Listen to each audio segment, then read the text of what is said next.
La nuit bruisse de feuilles. Le Theraphosa blondie sort de son terrier sereinement.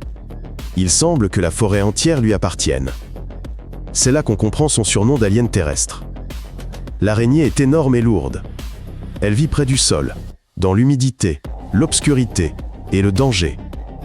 Honnêtement, le Theraphosa blondie est l'une des plus grandes araignées. Ses pattes ont l'envergure d'une assiette. Son poids équivaut à une petite pomme. Sa morsure n'est pas mortelle pour l'homme. Ses crocs percent facilement la peau. Le chuintement sifflement dans l'obscurité accélère le cœur.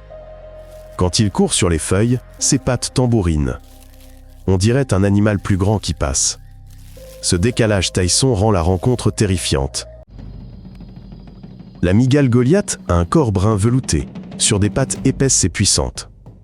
Chaque patte est couverte de fins poils. Ceux-ci retiennent l'humidité, la saleté et aident à percevoir le monde. À l'avant, 2 chélicères forment des crocs longs comme une phalange. L'araignée les utilise pour injecter son venin et tenir ses proies. Ses yeux sont petits et sa vue est faible. Cependant, ses pédipalpes et ses pattes détectent les vibrations. En posture de menace, ce géant lève ses pattes avant. Il déploie ses soies, ce qui lui donne un air étrange et extraterrestre. La mygale Goliath fait reculer les gens, même sans mordre. La mygale Goliath a une superpuissance. C'est un nuage de poils urticants sur son abdomen. En danger, elle les arrache brusquement avec ses pattes arrière. Elle projette une poussière de microparticules crochues. Celles-ci s'incrustent dans la peau et les muqueuses. Elle cause brûlures et inflammation. Les prédateurs reculent ainsi. Une stridulation bruyante complète sa défense. La mygale frotte ses pattes et pédipalpes velus. Elle siffle et chuinte alors. Son venin, pour l'humain, est comme une piqûre de guêpe. La vraie menace reste ses poils urticants. Ils gâchent durablement toute rencontre. La tarentule Goliath habite les forêts tropicales humides du nord de l'Amérique du Sud.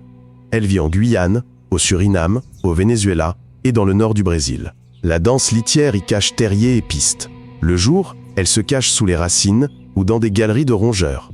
La nuit, elle patrouille au sol. Elle capture de grands insectes, grenouilles, lézards, souris et parfois des oisillons.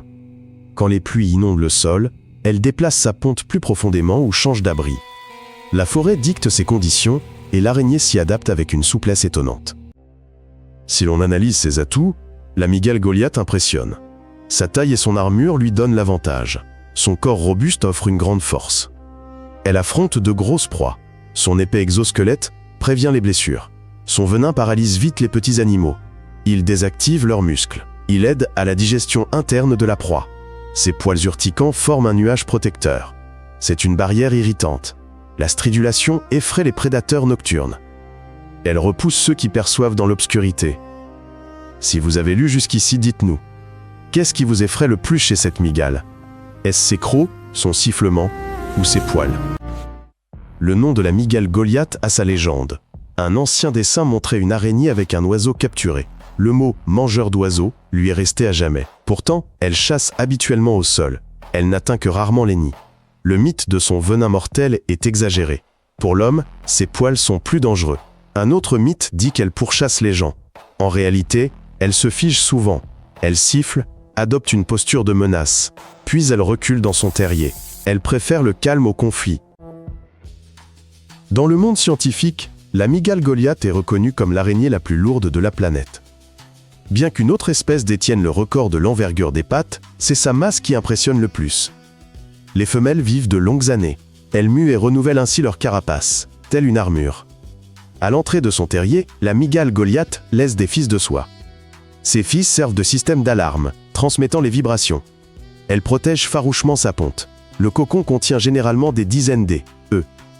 La jeune progéniture N émerge qu'après sa première mue et ses premiers pas.